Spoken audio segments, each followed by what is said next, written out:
We are Beth and Ricardo Gomez, Free Methodist missionaries to Latin America. Your mission committee asked us to prepare a short video so that those of you who are new in the church can understand a little bit more about who we are and our relationship to Hillcrest Christian Fellowship. Ricardo actually began attending your church in 1999 when he came from Colombia to study at Skagit Valley College. At the time, he did not speak English, and he was staying with a pastor of a covenant church. And so, Ricardo, can you tell us why you chose to attend Hillcrest Christian Fellowship? I went actually to the States in 1997 to explore the possibilities to study my master's degree and learn English. So when I went in 1987, I visited Hillcrest Christian Fellowship. I like it. I had a first contact with this church. And later when I went back in 1999, pardon. I went back to stay. I started attending the Hillcrest Christian Fellowship, and I found a great community. The people, Pastor Ike and Dana, were welcoming me into the heart of the community. I met Terry Chever, Betty was there, and also was Mel Pryor and Helen, Francis, and all these other friends. They welcomed me, even though I couldn't speak any English. They just accepted me as I was, and since the first day, I feel very accepted in that church. I know that's true of my experience too. In 2003, after we'd been married a year, Ricardo took me home to Hillcrest Christian Fellowship to meet the family. And I cried through the first half of the service because I had entered a building full of strangers. And you all immediately welcomed me and loved me, so that soon I was in a church full of friends. And it is a great privilege when we get to visit with you all and be a part of that fellowship again. Yeah, I remember had a lot of experience and a lot of memories with the Hillcrest Fellowship, and especially these days of Christmas. I remember the white elephant party. I don't know if you're still doing that, but that was the highlight for me for Christmas. I like all the joy that we see through food, through ugly presents, and I remember this present go hand in hand, nobody wanna have it, and in the end we spent 2 hours enjoying the company and enjoy the fellowship. I remember days where we had work teams to clean the church, paint the church, and clean up. Anyway, we worked during the day, and later in the evening we had a good meal, and always food. There was available with food, but also the good fellowship for people there. I remember time after time the people, we talk about everything, about life, about the work in the school, about the work in the community, and that was very exciting for me to be part of that community. People in the church actually helped you with more than just spiritual things and learning to speak English, but they also taught you how to drive, didn't they? Yeah, Pastor Ike and Mel Pryor were my main teachers. Actually, Mel Pryor has a band. I don't know if you remember. There was a big band that I called the White Elephant. And it was a diesel band, and he asked me if I can use it. I need a car. So that was my first car in the States, and that was fun. I loved the car. It was big enough, it was noisy, I feel when I was driving very secure.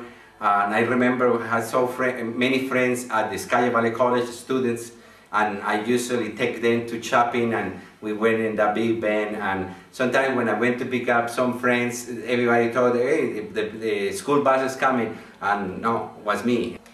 You were ordained in 2004 through the Pacific Northwest Conference, and I remember Hillcrest Christian Fellowship had a little party to celebrate that occasion with us, and Terry and Betty Shaberg babysat for Juliana, who was 6 months old at the time.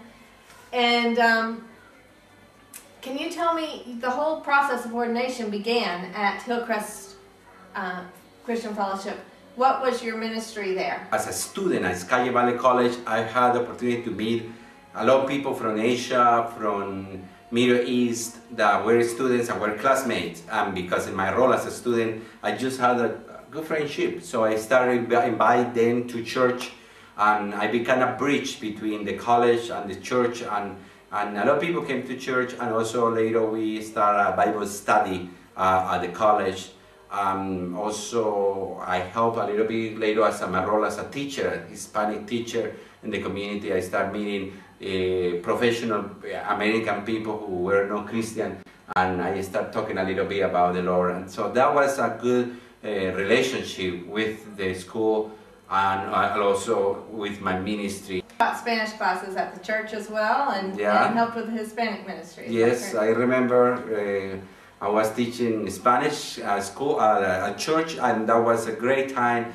I shared a little bit about my culture, and also helped them with the language, and that was a blessing. Mm-hmm.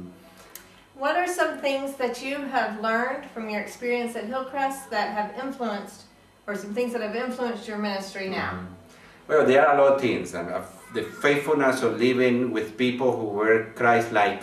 Terry Shaver, Barry Shaver, I lived with him 6 months, and he was an integral man, a man of heart, a great heart, and a man who is committed to the Lord, to his profession, and very, very open-minded and very with a big heart. So that's good. But also I see that same love represented in the community. They accept me, a stranger, into the heart of the community with love. And I learned the church, in order to be a real effective church, they need to accept people as they are and love them, and more than expecting they become a believer one moment or another, just accept them into the heart of the community. And that's what we are doing in our churches, in the church we are planted here in Santiago.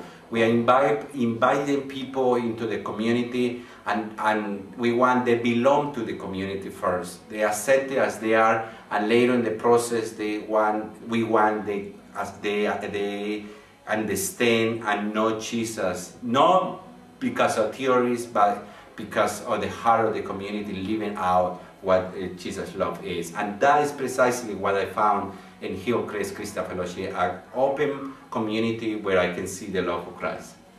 We are now very thankful to you for your support, but more importantly, we're thankful for your friendship. And we are honored to be an extension of your ministry. As you minister in Washington, we represent you in Latin America, and it is a great privilege to be in partnership with you in that way. We are hoping to be in Seattle, in Washington, in August 2010. We will be at the family camp at One Beach, and also we are hoping to be in August in your church and sharing a little bit about what is going on with the ministry here in Santiago and throughout the continent.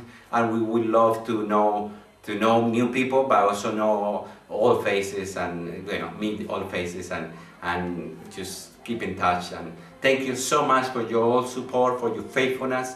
We are very humbled to be part of a great community, a great denomination with a great vision. And you are part of that vision, and you make our ministry possible. Thank you so much. We wish you a very happy New Year. And before we close, we thought that you might like to meet the kids. Last time we were at Hillcrest, Jonathan celebrated his 2nd birthday at the Shaberg's house. And so we asked them to just say a few things to you quickly. And we pray God's blessings for you. Feliz año y feliz Navidad. Dios te bendiga. Hi, I'm Juliana. Welcome to hi. Welcome to our house. I'm Jonathan. How old are you, Juliana? I'm 6. ¿Y Jonathan? I'm 4. ¡Feliz Año Nuevo! Nos vemos en agosto. Chao. Chao. Chao.